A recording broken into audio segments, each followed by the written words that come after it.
This conference will now be recorded. Fantastic. Let's start. Okay. Good evening, everyone. My name is David Guajardo. I'm going to be the host for tonight.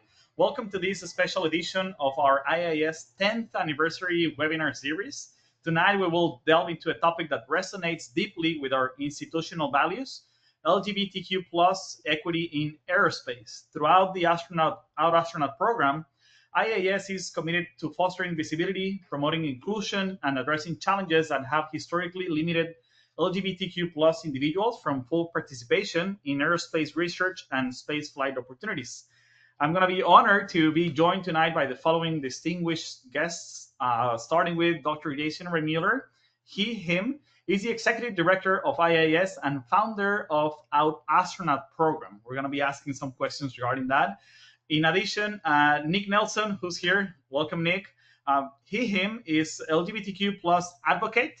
We may also be joined by Victory Goddard, they and them, aerospace professional. And in addition, maybe Isaac Anderson as well. Him is an aerospace professional. All of whom are actively contributing to our initiatives aimed to enhancing diversity and representation in this field. So let's start. As discussed in the previous webinars, we like conducting this with a series of questions to promote the different topics and also have the participants share their answers and get more enhancements in the chat. Please start asking questions as they come, and then at the end we're gonna follow with a series of questions from the public, which we always encourage to have some time to conduct that. So I'm gonna start with Dr. Ray Mueller. What inspired the creation of our astronaut program, and why is the representation for LGBTQ plus community in aerospace so crucial at this juncture? In addition, Dr. Jason Remuller, if you will also welcome some of the participants that you have the pleasure to knowing them personally, so please go ahead. No, thank you, David. This is, of course, a very near and dear topic, and thank you for introducing this. Nick Nelson has been one of my personal heroes. Really admire all the work that he continues to do, and its boldness and its path as well. Brandy Nunez is here as well, and she's serving as a chair of Out Astronaut too. And unfortunately, I just got a direct message from Victory Goddard, and unfortunately, they won't be able to join us today. And they send their regrets of that. But this is a topic we can at least talk a full hour on, I think, with everyone here. So yeah, thank you, David. You asked about what got me into Out Astronaut. This is again a very personal topic.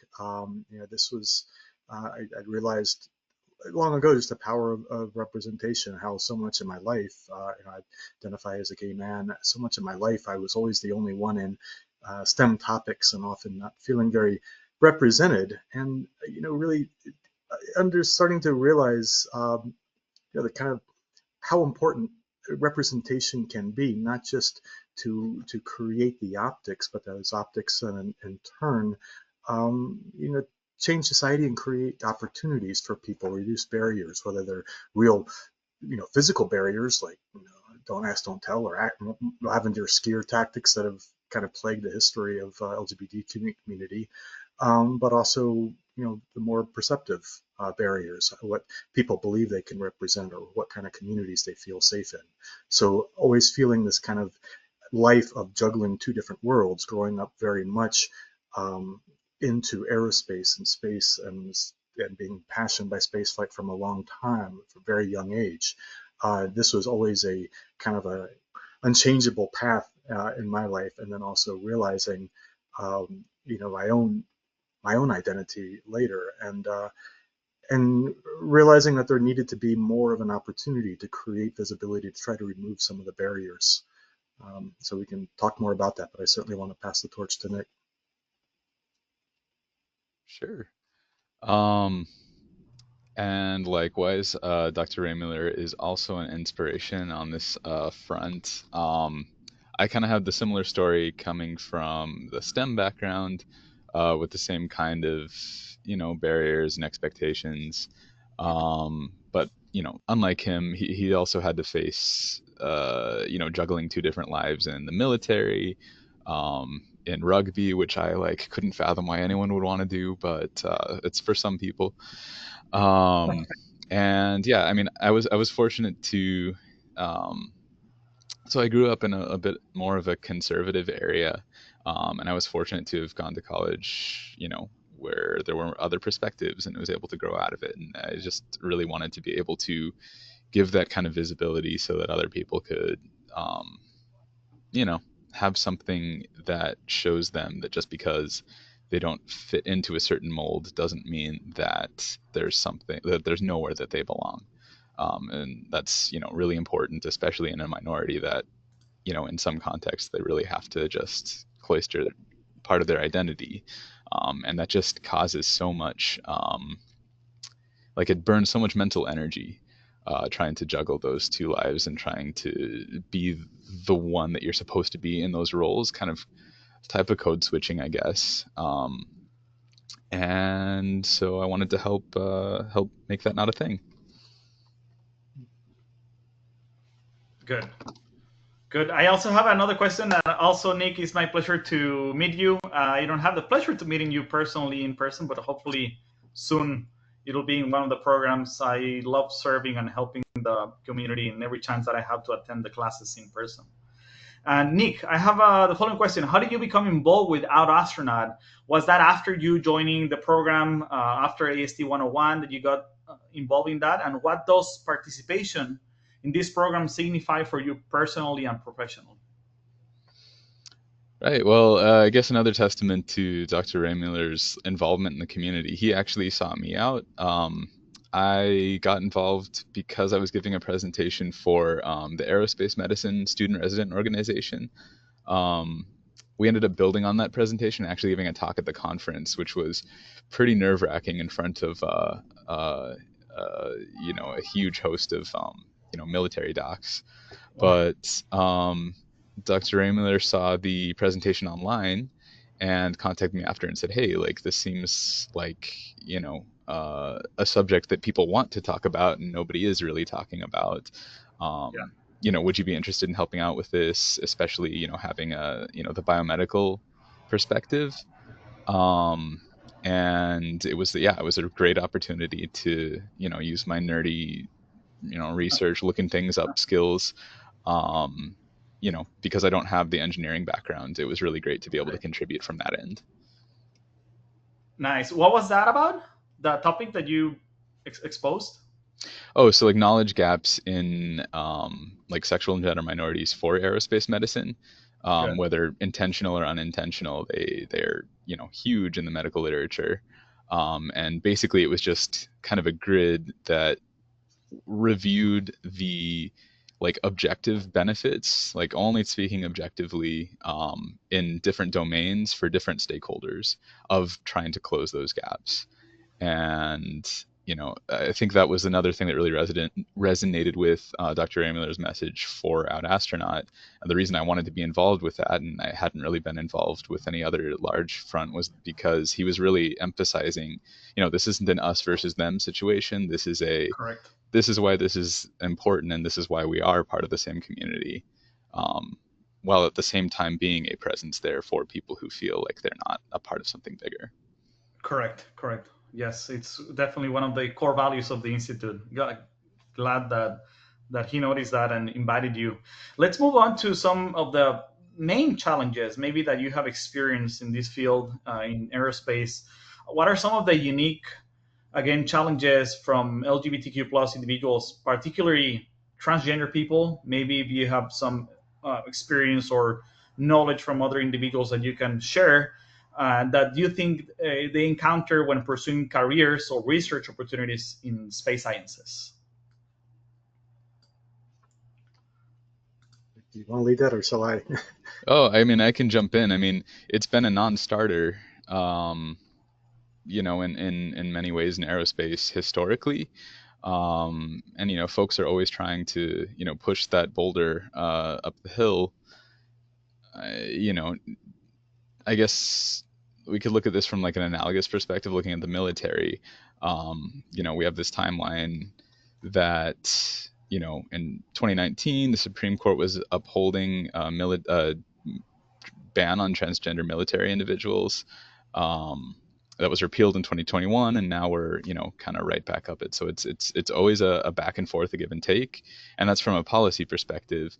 We could go into a whole other host of questions from a biomedical perspective, but kind of the like a priori, we need to know the the risk factors or the resiliency factors that are involved with that status, and different types of transition. But if we don't ask those questions, if we're just kind of like closing our eyes to everything, then we're never going to know, let alone if we're if people are not having the opportunity to participate in order to gather that data. That's kind of roundabout, but those are some pretty hefty obstacles, Yes. that remain.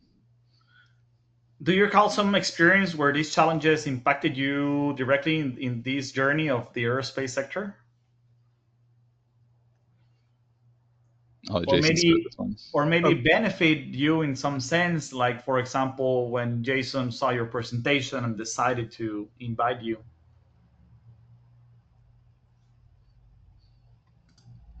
Do you want to share a little bit, Jason, or? yeah. Um, so, sorry, David. As far as the the the barrier, can you phrase the question one more time? Yes, definitely. Let's go back to the same one, because maybe you can also share some additional points. What are some of the unique challenges LGBTQ plus individuals, particularly transgender people, encounter when pursuing careers or research opportunities in space sciences?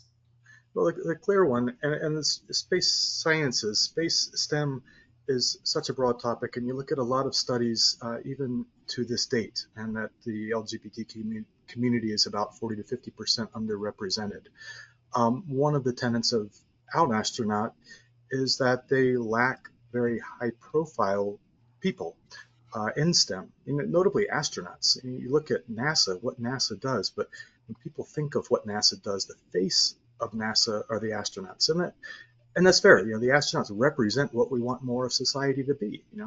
As we Yes. talk often to people in IIAS and the Institute, that sense of service above self, the sense to be able to be this ambassador to STEM. These truly global personas that succeed on the value of their own merit. Well, this should, if all was an even playing field, represent society, evenly. In fact, one of the studies I always like to say, and I think you're aware of this too, was I think it was a book called The G Quotient by Kirk Schneider, and he looked at business executives. He only looked at men, so disclaimer. And he found that gay men in particular had 35% greater support from the people that they led. And his hypothesis that he looked at was because it wasn't a difference of gay or straight that was irrelevant, but the experience of developing skills as an out gay person gave certain skills that translated well to the business executive. And I like to bring this up because I think the astronaut makes these real-time operational decisions much as a business executive. And these were things like inclusion. These were things like creativity, adaptability, connectivity, heightened communication, intuition, collaboration. So the hypothesis was that these were heightened skills by the experience of navigating a often homophobic society, in this case as a gay man. He found that the absolute worst people, the worst business executives, were closeted gay men. So there's some intangible skills here in that. So you would think there would be actually an overrepresentation, but you look at the history. There have been three known astronauts that have flown. It's been Sally Ride, who was out after her death. There was Wendy Lawrence, who came out long after she retired. And there was Anne McLean, who was forced out in a way. And she actually just recently flew, so that actually makes the first time someone that was known out flew. But regardless, no one was ever selected. And you trace back to the history of like why this happens, and you really see these systems of discrimination, going all the way back to the 50s with the lavender scare, where people were actively fired and eliminated. The McCarthyism, how Nick speak about the American Psychiatric Association wasn't until '73 when this, and you even look at the Mercury astronauts. These were the face of society, and at that time, and it was very clear that they didn't want LGBTQ people represented at all. And there were distinct barriers. I mean, even women didn't have access to being flight test professionals. I studied flight test. I had to do it through complete civilian means. And it was because of when I went into the Air Force, it was still on the don't ask, don't tell. And I realized that I could not have the right stuff, so to say. I couldn't be the kind of person that I knew I had to be to do something like be an astronaut, being trusted like these most daring initiatives that society can throw at you, if I was to accept life in a closet. Where I sat next to a captain in the Air Force that would just give this vile homophobic rants, and yet I couldn't even talk about people I loved or anything like that. So it was at that time it was not a good situation. About 25% of the squadron I was in was LGBT identified, and was very insular. I didn't trust anyone. I even remember this captain I really liked. In fact, he had his partner. They'd separated. She came out as a lesbian. He was obviously a strong ally, but even he couldn't be trusted. Like, you talk about unit cohesion, you talk about all the things you want in a military unit, and yet you're actively undermining all of this by these asinine policies. And here you see things go back and forth with, our transgender brothers and sisters, and it's ridiculous how people can be used for such political agendas that undermine such of the much more important things that we do. So yeah, don't ask, don't tell. That's a big one. You look at some of the greatest people, and some of the greatest STEM masters, Alan Turing, obviously, winning World War II. On one individual, nobody has done more than Alan Turing, and the forced castration that he had to do simply because he was gay, and led to his suicide 2 years later. Like, it's ridiculous. You look at people like Frank Kameny. Here's someone that could have been an Apollo astronaut, PhD in astronomy, an ADCS. He was an astronaut prospect for, and he was ferreted out and outed and destroyed his career under the lavender scare. He never worked in his industry again. He became a full-time activist for the rest of his life. And in that way, that was his legacy, but he was supported on funding to do just that. But here's one of the great minds of the time that never was able to do what his passion was, and astronomy and astrodynamics and possibly even spaceflight in the Apollo program. So this is the history that we're up against, and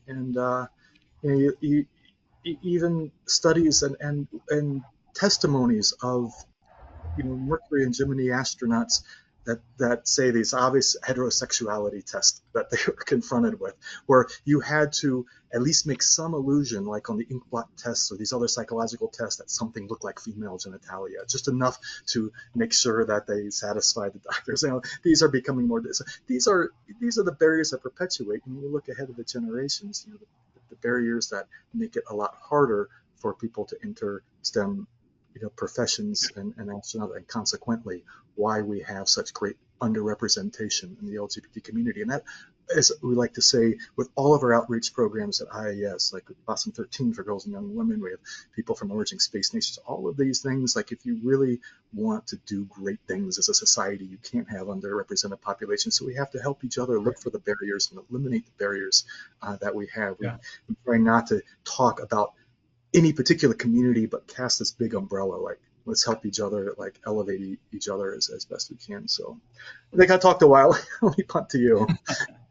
No. That answered David's question really like on the head. Like, there's the duality between the challenges that are faced just by, like, historical barriers and the opportunities that folks have, and whatever the reasons, the data are clear. People are underrepresented in STEM, but for those who are fortunate enough to make it through, they have, maybe it's grit, maybe it's unique perspectives, but there are benefits that they have to offer. So on the one hand, it's the SGM community is no worse at doing these things, but on the other hand, like, we have unique things to offer. So keeping both of those things in hand, I think, is a good way of approaching it from a non-victimhood kind of perspectives. Yeah.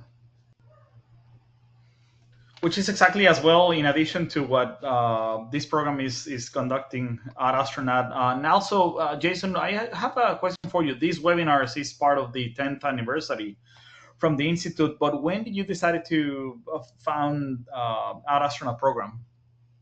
Well, all of our outreach programs, the three that we have, Awesome 13 for girls and young women, that's a nod to our Aeronomy project, Project Possum, but also 13 is a nod to the Mercury 13. Out Astronaut is what we're talking about today, and Space for All Nations. We're an institute that has active members of travel from 63 different countries, many of whom come from countries that haven't had a space program. And this is something that's really amazing because it makes you reflect. For those of us that have grown up in the U.S. or, you know, and, you know, the opportunity to get into spaceflight was always very real. And I think one of my greatest privileges was being inspired by astronauts and growing up in a home full of books and all these things where I appreciated early a value of an education and appreciated science and all of these things. And now you see people that want that for their countries too. And they look to IIAS as an opportunity to go back home and start to infuse these things. So all three of these things were very purposely introduced at the same time because we didn't want people looking and saying, oh, well, they've got this agenda or that agenda. It's actually a big umbrella. And like, how can we look at people that come from underrepresented background, underrepresented communities, for whatever cause or reason that underrepresentation can be, and how can we help each of these people be seen as heroes, as inspirations in the eyes of the communities from which they come? So we try to really ultimately foster a sense of allyship that cross-cuts everything. And you look at a program like Out Astronaut, there's so many people, straight cisgender people like yourself, David, like so many amazing allies working behind the scenes. You look at the men and the male-bodied people working behind the scenes at Possum 13, the people that come from U.S. and Canada working behind the scenes at Space for All Nations because of this big umbrella, this vision of respect and inclusion and diversity that we want to foster together. Very good, very good. Also, in the previous question, you cited two books. Was the first one called Existential by Kirk Snyder? No, it was Existential and Don't Ask, Don't Tell, I think so? No, the book was called The G Quotient. Okay. By Kirk Snyder.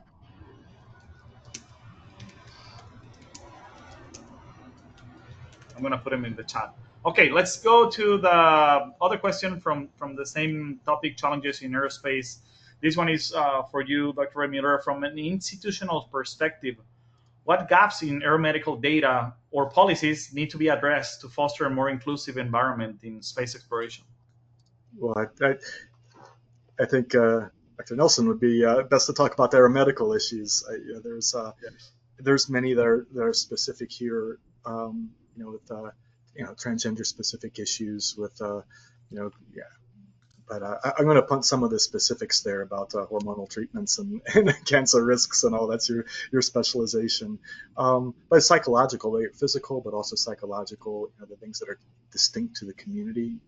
For example, closeted, individuals and how the individual experience may play in team dynamics. And you look at effective crew resource management. How do you work in very operational environments together where you have maybe different cultural dynamics and underappreciating or not understanding some of the specifics in the LGBTQ community are one of many of these cultural understandings that can improve heightened mission effectiveness. So, but Nick, great. Punt over to you. Sorry? I wanted to punt the more aeromedical topics to you.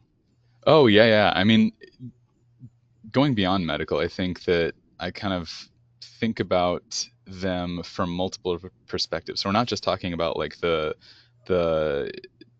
flyers, the actual astronauts themselves, but everyone in the industry. So, knowledge gaps would include not only what is the representation, what are the actual demographic makeup, especially since historically, people have been very, reluctant with good reason to disclose their status. and like what are the specific barriers, if any, and if there aren't any, then we should also know that too. So the actual representation, the specific barriers that people have, um, the attitudes and biases that might exist within the actual field, because if people aren't assessing them, then we just don't know. It could be that people are more willing and people are ready to be more inclusive, but without having your finger on any pulses, you're not going to know that. And then, of course, like Dr. Ray Miller was alluding to, the clinical knowledge. This goes beyond, due to social determinants of health, different subpopulations of the sexual and gender minority population have different health risks, and these can be associated with just a higher prevalence of, for example, tobacco use in some populations. And depression, other things that are more environmentally focused, but also biomedically. I mean, there are different neurohormonal axes, and sex-based medicine is actually really huge in. I know specifically, at least for NASA's models, it's very binary but very relevant, and there's partial covariance of these sex-dependent traits in members of the sexual and gender minority community, and in other populations that's been quantified for specific features, and it just isn't in the astronaut population. And then, kind of also, as Dr. Ray Miller alluded to, with particular respect to transgender individuals and folks with differences of sex differentiation, we have different risks to, like, different predispositions to different conditions such as cancers, but also different resiliencies. People who are on specific hormonal therapies might have extra defenses against certain risk factors associated with spaceflight and microgravity and radiation exposure. But for example, exogenous testosterone can actually increase exogenous estrogen also, your risk for clotting and blood pathologies. So these are all things that are affected not only by the interventions and predisposing conditions associated with these being a part of that subpopulation, but also with the space environment itself. So sometimes, for example, like hormone therapy might be a countermeasure against certain elements of spaceflight, which we wouldn't be able to study unless there were people who were on it and had documentation of that. So it's just one example of a missed opportunity, that studying a broader population of people with different pre-existing medical conditions and from different populations who are undergoing different therapies can tell you different things about how these interventions work in space. Very nitty gritty, but yeah, the list could go on and on. Yes, nice examples. I was never thinking about that, but it's very interesting how science can display some benefits on going through those type of interventions. So it's interesting to know that. Thank you, Nick, for sharing that. Now, so changing a little bit the topic, time is flying. This one is for our astronauts' broader initiatives. Jason, could you elaborate on the overarching goals and activities of the Our Astronaut program beyond specific missions? Certainly, David. Thank you. So Auto Astronaut does a lot of things. One of the most publicly facing things that we do, we've done routinely, has been the Out Astronaut contest. I'll get back to that in a second. What we do in conferences are exactly some of the things that Nick is talking about. Addressing gaps of aeromedical knowledge or knowledge that pertains to our community more generally. How do we address that? How do we start to fill these gaps? That's an important aspect too. These are things that benefit the whole community. The kind of visible representation that we do, and this is something that it's very important that that's done as STEM professionals. It's not about like trying to demonstrate space flights or something, not like we see on some of these tourist flights. It's very much about creating avenues for people to be professionals. And Yes. so some of the things that we do that are more visible, notably a year and a half ago, was the pride flag on the moon. Okay, well that was a little fancy. We, the International Institute for Astronautical Sciences, introduced our gravity offset laboratory when we installed that in Florida, and the prototype spacesuit. It's actually the prototype now through the to Artemis through the Axiom contract. And we use that in the Institute. And when we introduced that publicly, it was part of an astronaut project where we Yes. introduced the gravity offset system and lunar gravity and planted a pride flag on the moon surface as we simulated the moon as best we could with that facility. Well, people looked at that and they're like, "Oh, why'd they do that?" And then that creates a dialogue, and people see that Yes. image and they think, well, there's actually a lot going on here. It's not just symbolic. There's actually a lot of tech development, a lot of things going on. So these kind of high profile things, create the optics, not just of inclusion, but of professionals working as peers. And we'll talk more about what we're looking to do later this year. The Out Astronaut Contest is a 3-phase project, and we look at that step by step. The first phase is a competition that we've had throughout North America. And this competition challenges people to do 2 things. One is to come up with a valid research proposal, something that ideally could leverage the expertise and the facilities that IIAS can bring, whether it's reduced gravity flight or spacesuits or airborne platforms or balloons or gravity offset or neutral buoyancy, any of these things that IIAS can bring. They put together a well thought out proposal to demonstrate that scientific inquiry, but at the same time a social impact statement and how they give forward into serving the LGBT community to try to eliminate some of these barriers that we talked before. And what's really powerful is you see so many people that are impassioned about bringing these worlds together as STEM and living authentically as an LGBTQ person. And some even come and propose from countries or where it's been hazardous to do that, or some have said that this is the first time that they've really been out publicly in a way, and so you see how much this means to people.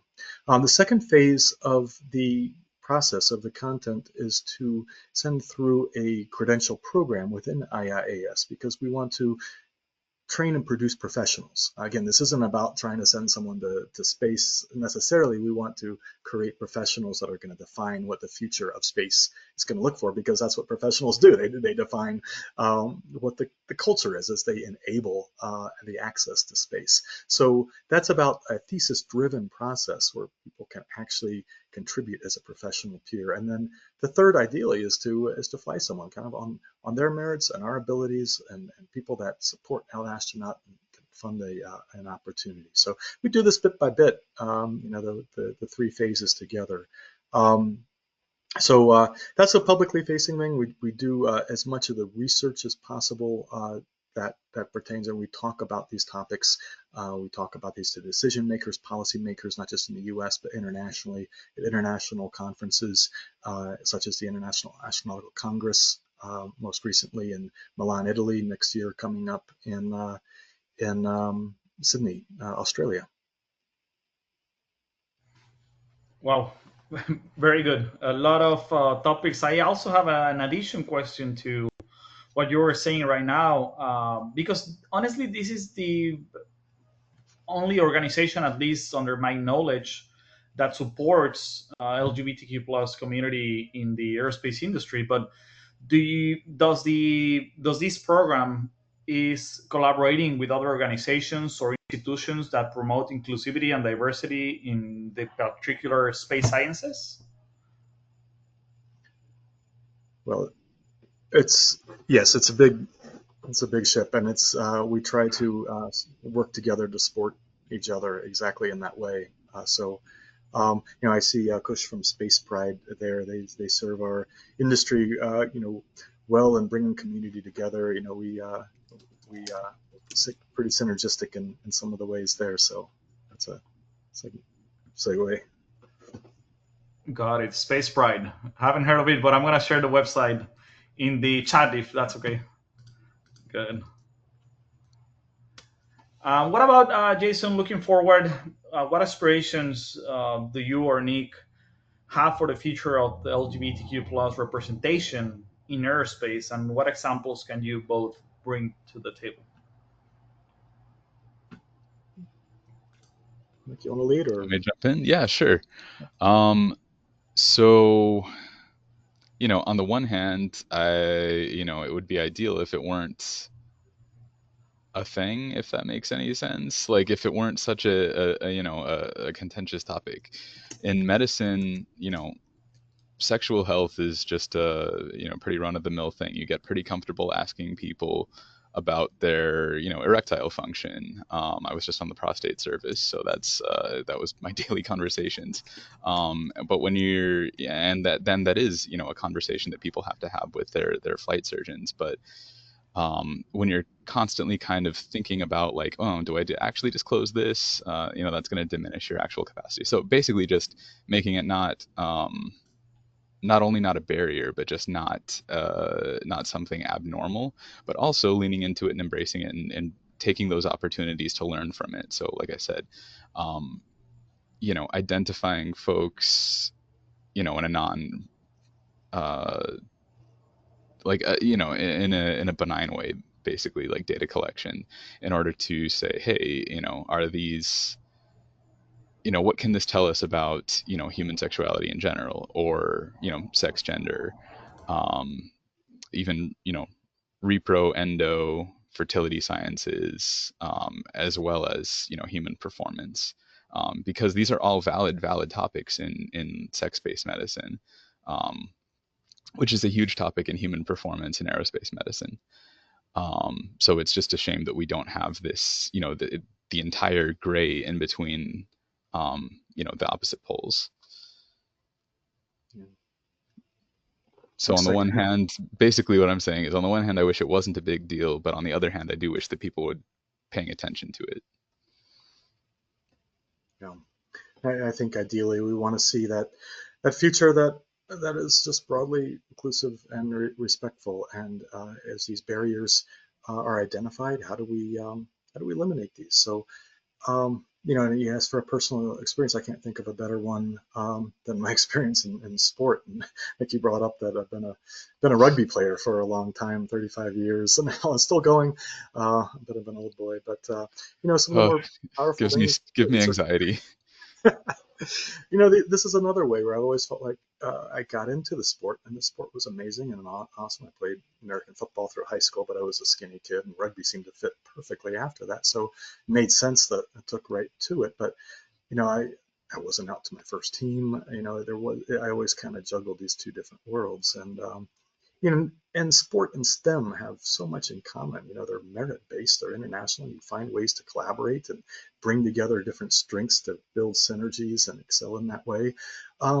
So my experience in sport, I played rugby for 8 years at that time when I met a man named Mark Bingham. And Mark, we helped found what was the first rugby team for gay athletes in the Western U.S., the San Francisco Fog. That was in 1999.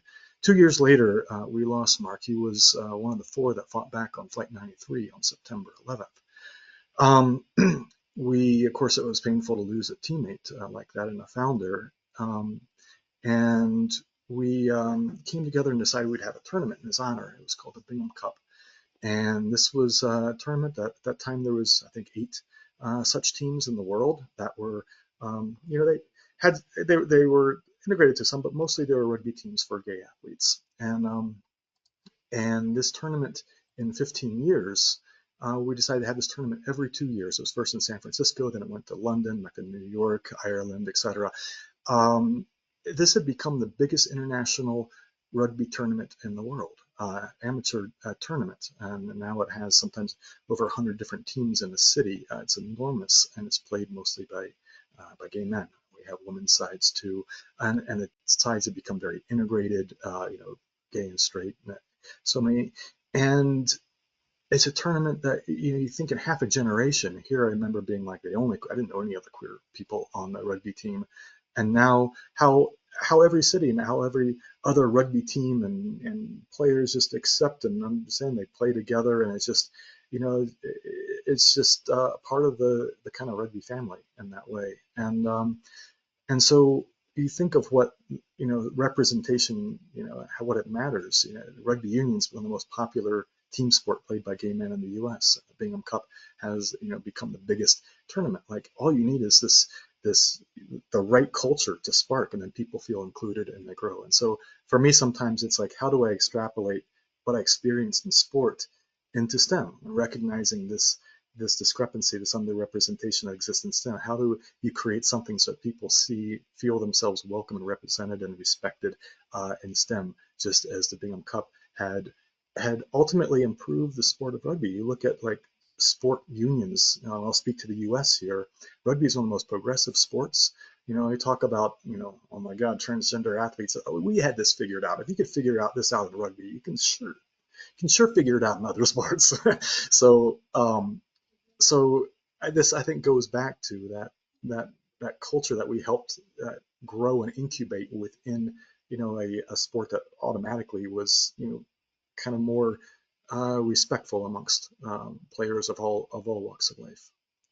That's such a vivid example. I think, David, that my answer to your question was like pretty clinical and professional and objective. But like as a human being, like I think exactly what Jason's saying. I want my hope for the future for aerospace, for any industry, is just that anyone that feels drawn to a discipline, anyone that feels like they have something to say, something to contribute, would be, feel welcome in whatever arena that is, however unlikely, however stereotypical, however counterintuitive.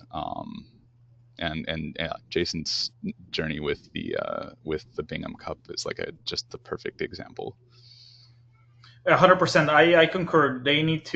Everyone needs to feel welcome. That's why these type of organizations or institutions are very important. And you mentioned something like this, Nick, in the beginning of our webinar, some example of how different administrations approach and open the doors, or by the contrary, close the doors in this. And I also have, like, in a good perspective, based in your own history and experience, what institutional or educational or even policies can changes will facilitate more equitable access to career in space sciences? What do you guys envision as being the perfect scenario? It's difficult because I think that institutional policies have to start at an individual level, and there's kind of a chicken and an egg, kind of a catch-22. People can't self-actualize and identify in an environment that they don't feel welcome in, but you can't create a welcome environment if people aren't present, aren't already there to show up. So yeah, I do think it starts from an individual level before institutions can actually say like, hey, now it's our policy that Mm-hmm. we're going to do things a certain way and that's going to fix everything.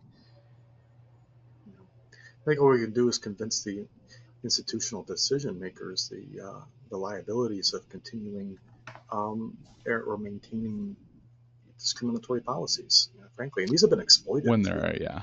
You look historically, if you just look at astronautics, themselves, like Sally Ride, she flew 20 years after Valentina Tereshkova, and even before she flew, the Soviets doubled down, and with Svetlana Savitskaya, she did a spacewalk like a year before. So these were things that were very much realized that, in that case, the Soviet Union could see elements of hypocrisy, and they exploited that politically. And certainly before Guyan Beaufort flew as the first African American, it was Arnaldo Mendez, the Cuban cosmonaut. These were all liabilities. Now, I'm not saying that Russia by any means has any reason to talk about their policy with LGBTQ people, but historically, these are things that benefit society to include people into highly visible projects, because the impact it has on society and the way people reflect upon the society internationally, and the value of those contributions are all judged accordingly. Yes, as Nakrisha Norman was mentioning a few webinars ago, and this goes back to what Nick was mentioning right now with the chicken and eggs. I believe raising your voice is a good starting point. And I have an example of, I think it was last week that somebody, I don't recall who created this post of facilitating how you can raise your hand and point out your voice to the new policies and the cutting programs that they are doing right now for NASA, right? Reducing the annual budget, and how you can personally claim that and file in the claim and send an email to your senator from your state. So that's a good starting point. Maybe an astronaut is already conducting activities like this, because sometimes I believe, being an institution, we can facilitate these type of activities even to our own programs, as you were mentioning, Jason, that some people are not from the LGBTQ plus community, yet we are willing to support the community and help out with whatever we can. So maybe conducting these type of links or email prompts, or I don't know, you click here and facilitate everything to be sent out an email to your senator. Maybe we can conduct activities like this to raise each other's voices and actively claim what we would like to conduct in these scenarios. Yeah, It's they, that was like actually a big hope of mine for Out Astronaut, because in addition to the the research proposals, I was hoping that people could propose community engagement, because it is a lot of visibility in it. It's been shown that you can give people all the education in the world, and that can help reduce explicit bias. But unless you have an actual positive role model, positive interactions with real people, um, that you can't eliminate implicit bias. It's just not something that we can overcome rationally. And this is a great opportunity for visibility. So I think that's like Yes. what you're suggesting is a great idea for a project for the next Out Astronaut candidate. Agreed. Good, good, good. What do you think, Jason? well, certainly what you suggest, I won't suggest people, however they feel best of working within a democracy is important, and being active is critical at these times. But I think what we do, if we step back from the Out Astronaut mission, look at what it represents within IIAS, the core values of science, of stewardship, of inclusion, of thinking internationally, respecting all the topics we've been talking about for months now on these conversations with IIAS, topics like respecting and uplifting our neighbors, about respecting women, about this topic here, about science, about climate, all these things here trace from the core values that we have. And it's important not to be incapacitated by all the noise that's going on now, and think about a generation or two generations ahead and continue to build the foundation. And whatever is going to be troubling or concerning about these times is just going to be a speed bump in history, because the future, if we're going to survive as a species, science wins ultimately, and better teams are diverse and respectful and integrated in that way. And that's the way we're going to figure out these great challenges, like how do we, figure out how to live on our planet in the age of climate change? How do we ultimately become multiplanetary species if we're ultimately going to survive in the cosmos? So, think long term, and act globally, act daily for what you can, but don't be overwhelmed in the present when you can continue to build bricks of a foundation that will that must transcend these times. Science only wins when with intention and effort. Otherwise, entropy wins. Yeah. Let's go to the last questions that we have, and asking for the audience to put some other questions that they might have in the chat, please.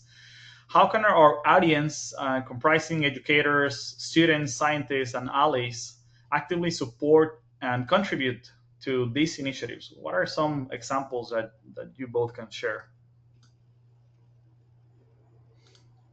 Well, be a good ally in all the ways, not just, I think that, when I think of obviously this topic's very personal to me, and like how do I try to wrap this into a bigger thing and be a good ally for people that come from many other backgrounds as best I can. So try to understand and learn, experience as best I can the realities of some of the challenges that other people face. And so I say to be an advocate for injustices that you might experience. Sometimes the best way is to avail yourself to other cultures and places and be a good ally there as well too.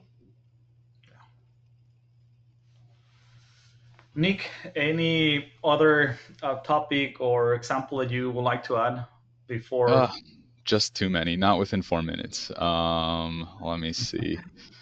I definitely encourage anyone, if they have any specific questions about any, biomedical aspect of this. I've thought way too much about it, and it would be good to put that to some good use. So very happy to talk about it from that perspective. I don't know if this is a good question, but I was talking to people and friends that we were going to have this webinar, and some of them got in the opportunity to work for the NASA HERA program, and they are doing some VO2 max exercises. And I know there's some differentiation between what they consider men and women. So, what do you think, or how do you envision working the best for transgender people? When it comes to like to exercises to validate, because there's it's an individual not from the LGBTQ plus community, and he failed because he didn't achieve what it required to go into the program. In this example, I think it was 35 VO2 max or VO2. I don't know what that is, but what do you think?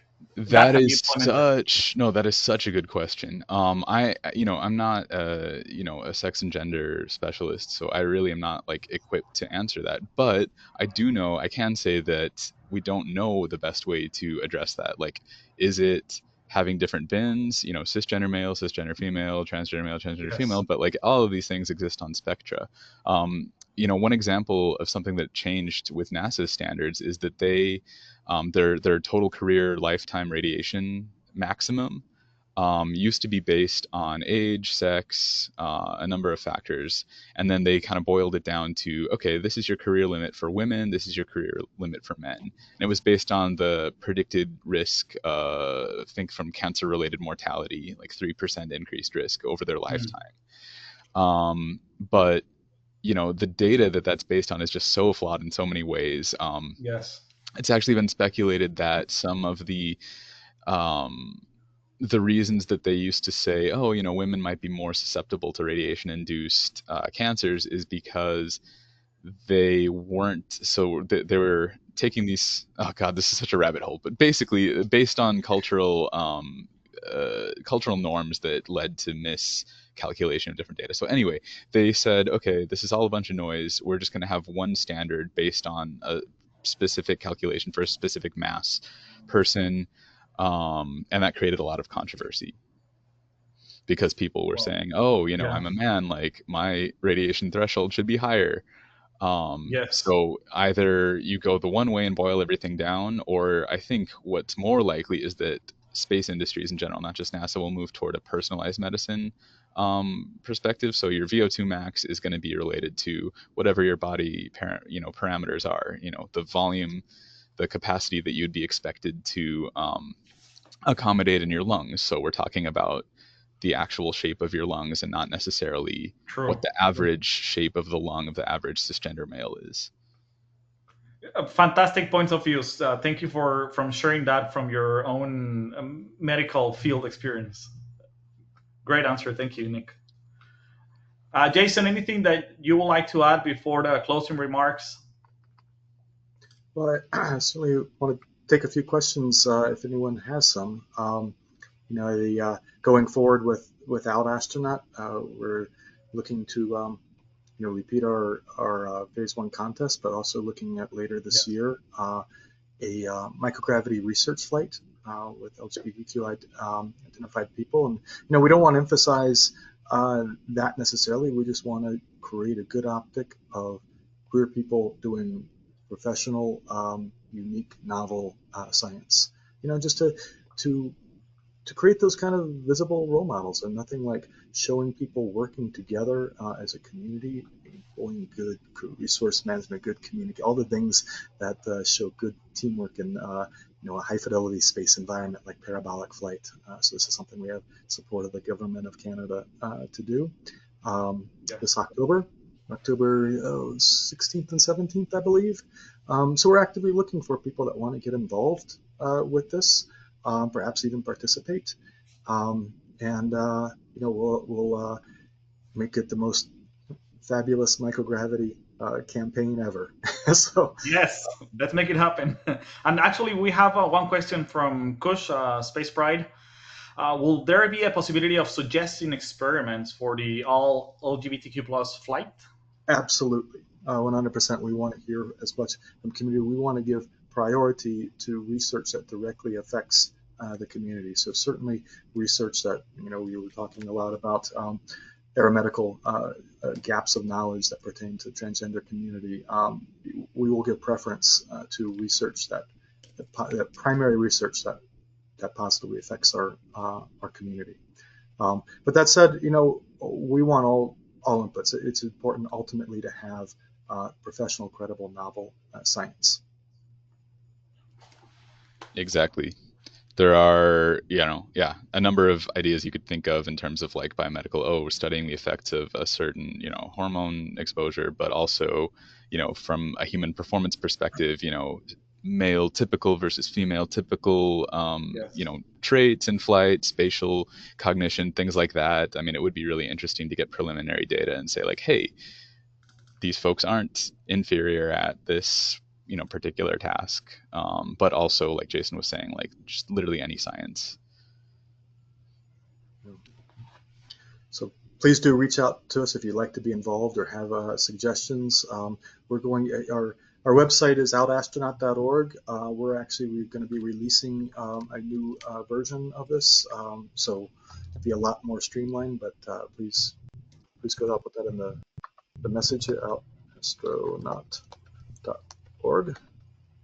And we'd love to hear from you or pass news.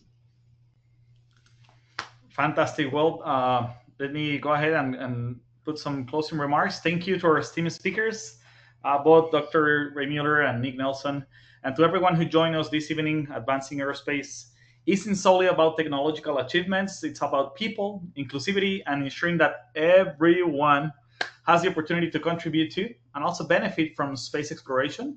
Stay connected with IIAS, the All-Astronaut program, for updates on our ongoing initiatives. And please set up a reminder to add our Webinar 7 event to your calendar. It's happening on May 19th, Removing Barriers to Space and STEM. Thanks again, and have a beautiful evening. Your host, David Guajardo. Thank you, David. Thanks, David. Thank you. Thank you, Nick. Nice to meet you finally. And thank you, Jason. Take care, guys.